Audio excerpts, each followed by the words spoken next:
Welcome to the Miller Report Real Clear Journalism. I'm Maggie Miller. Today we're diving into what's being called the Southern Surge, a surprising revival in public education happening across parts of the American South, as highlighted by a new Real Clear Investigations piece by Vince Bielski. Let's start in Baton Rouge, Louisiana, where a K-8 school, once failing and situated in one of the state's poorest neighborhoods, has made a stunning turnaround. Serving almost exclusively disadvantaged Black students, the school jumped from repeated poor grades to landing in the top third in statewide reading scores. Now, this isn't an isolated story. Louisiana and Mississippi, once ranked at the bottom of the National Assessment of Education Progress, are now rising stars in student achievement.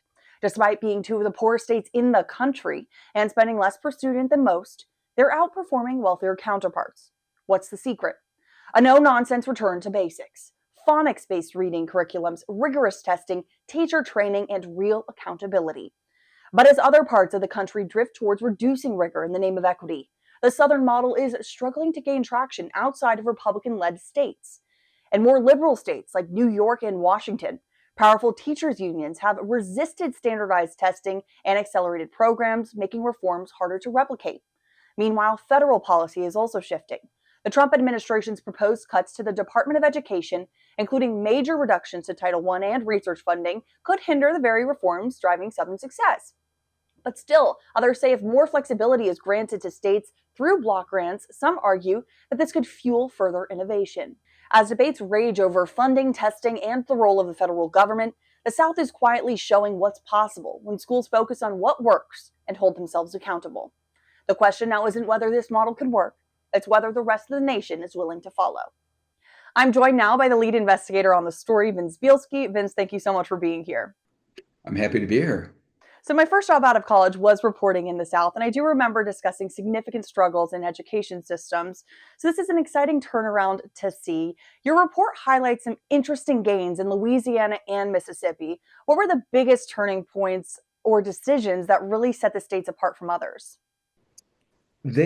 Both states are the poorest states in the nation, and they also had the lowest ranked academic performance in when tested by the national, the national report card is the name of the test. And around 2012, these states were tired of that low ranking. They knew it would have a negative impact on their local economies. And coming out of federal legislation that began in 2002 called the No Child Left Behind Act, there was precedent for school accountability, which basically means we're going to test the kids, we're going to find out which schools and kids are underperforming, and then we're going to do something about it. And that system nationwide was rolled out. It had mixed results. A lot of districts and states didn't like it.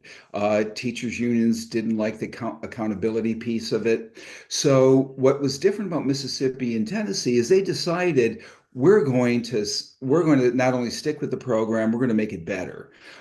Because we believe that if we narrow the scope of what we're trying to do in schools to teaching kids to read, to do math, and to do the other foundational work, and we use the right curriculum, because believe it or not, curriculum is a very important piece of this revival in the South.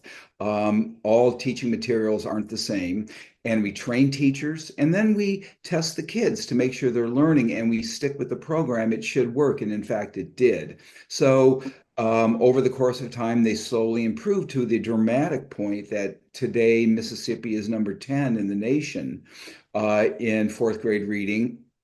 I believe Louisiana is 16. And when you adjust for poverty levels, in other words, when you compare states, not just on the test results, but when you factor in the level of poverty, Mississippi and Louisiana are first and second in the nation in reading. And so that's a dramatic turnaround. And what's really interesting about it is it's a long-term turnaround. So it's not a flash in the pan.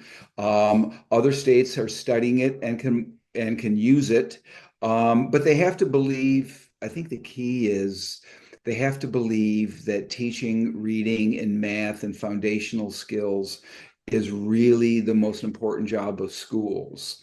Schools are today moving in various directions, chasing all sorts of different goals, and often moving away from these foundational core subjects. So the good news is that after more than a decade of decline in education in the United States, these states are showing a path forward.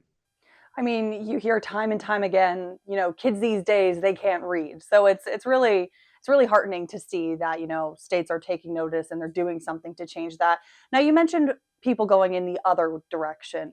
There's states with strong teachers unions and liberal states that often block similar reforms. Is there a path forward that could bring unions and reformers to the same table and, help them education-wise?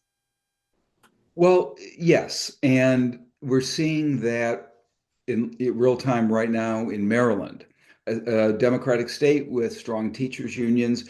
But what we're seeing is the state leadership in the person of Kerry Wright, the state superintendent, who spearheaded the changes in Mississippi before moving to the same role in Maryland, is is in fact working closely with teachers unions and other stakeholders to get buy-in.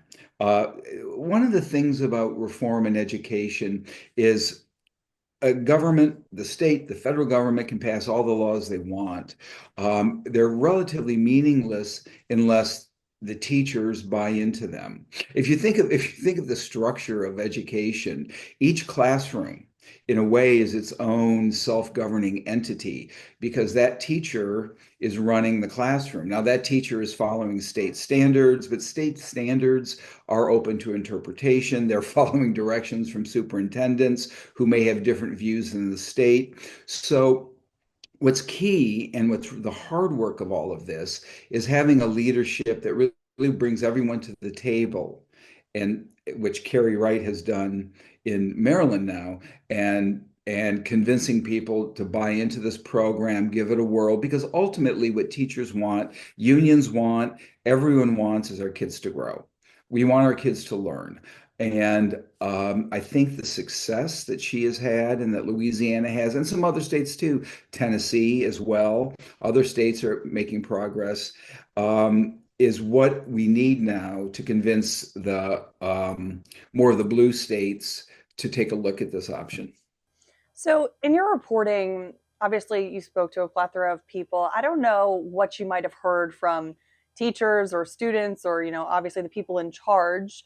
What did they say about how these reforms affected their classrooms? Did they say it improved morale, like make things more difficult in the short term for long-term success? What were they saying?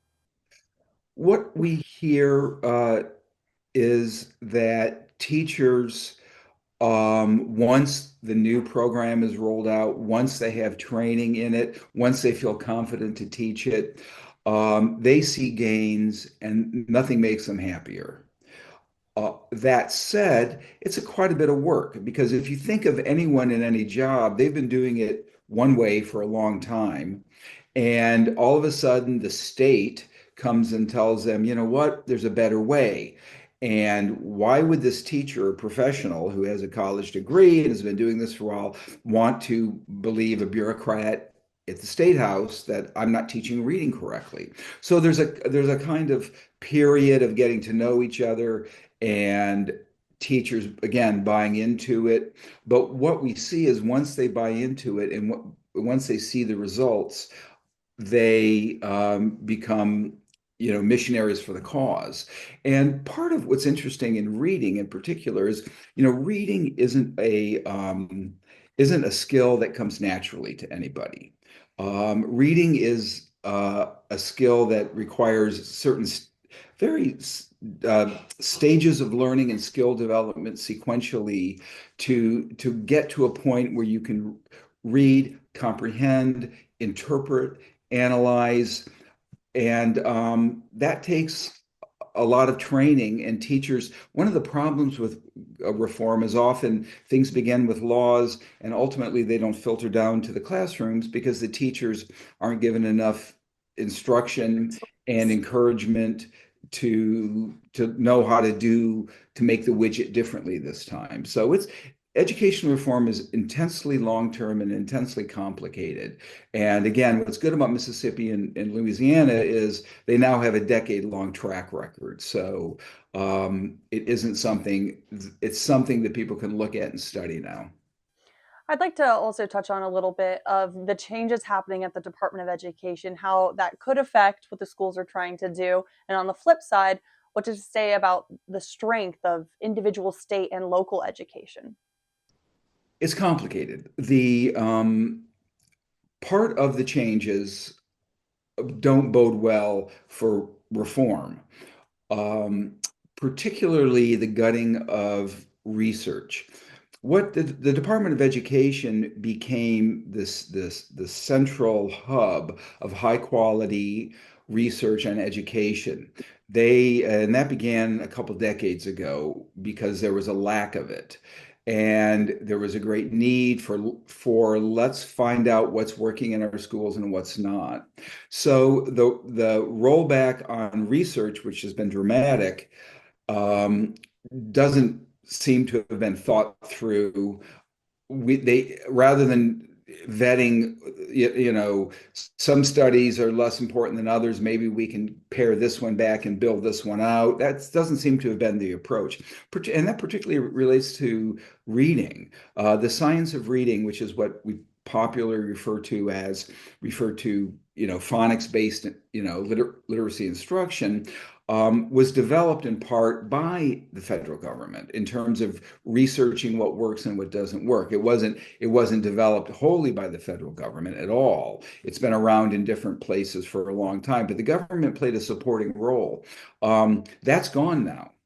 And so as schools want more information on other math instruction, for example, or how to boost attendance or other issues that the schools are dealing with, they're not going to be able to turn to the federal government, the Department of Education, as far as we know at this point. Now, at the same time, the most important piece of federal research, which is the National Assessment of Educational Progress, NAEP, or what we call the nation's report card, will continue in a pared down form as far as we know at this point.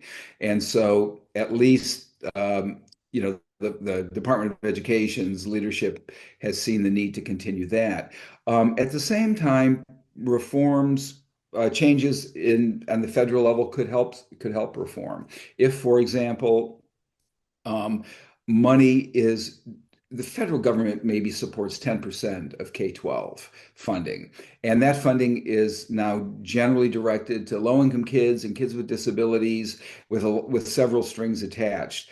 It could be the case that in states that are using federal dollars well, that know what they're doing with improving outcomes, if they had more freedom to spend that money in terms of giving it to them in block grants, that could be a benefit. There's certain risks involved in that, which would be you give states the money and they don't use it essentially to help low income kids, and they just disperse it, based on population. Everybody gets a little piece. That wouldn't help with this most serious issue in education today, which is the gap between the higher performers and the lower performers, who tend to be Black and brown students. So that's complicated, but certainly that's something, block grants are something that Congress should look at, and probably will have an opportunity to do that, in coming months. And so that's how the dismantling of the DOE really cuts both ways. Precisely. And just as we're wrapping things up, what's the path forward for those who have already began to implement these reforms? And what's the path forward for those who might have been hesitant or, have other priorities? I think what happens is the path forward becomes apparent to states as they continue to struggle and fall in the national rankings. States pay attention to that because states are competitive with each other, and states need residents, and people might leave a state and move somewhere else because they want better schools. Businesses may not come to a state because they just can't find a skilled workforce. So I think the impetus for change starts there. And the path forward, I think, becomes more apparent to state leaders as it as they learn more and more about what's working and what's not. Remember, in education, there are dozens of fads and trends at all times. And what's nice about this development is it's not a fad. It's not a, it's not something that a couple schools are using. Entire states have shown why it works, and it's backed by a lot of research. So I think nothing moves in a linear path, but I wouldn't be surprised to see more states sign on to this, even blue states, as it works. But it's not. The other thing to keep in mind is there's more to be done than just this reform. There are other problems, but this is a fundamental one that I think is most basic to helping our kids achieve and succeed in life. Got to take it from being a Southern surge to just educational success across the country. Vince, is there anything else you'd like to add as we wrap things up? I think just keep in mind that in K-12, the political battles are often the things that get in the way. And I think the most effective way to make change is to put aside um, our disagreements and begin looking at what really works and finding middle grounds, finding where areas where we can compromise and not just trying to, attack the other side as being illegitimate. For example, if I have a minute, testing is a big part of what's been successful in the South. And even though testing is an important component of accountability and improvement, testing is not a necessarily it hasn't been perfected. We're still in a place where perhaps we're doing too much testing. We're still in a place where tests may not be properly written and aligned with state standards. So there's even with the success that the South has had, there's room for improvement. Well, Vince, thank you so much for your time today. My pleasure. That was it for the Miller Report, Real Clear Journalism. I'm Maggie Miller. I'll see you next time.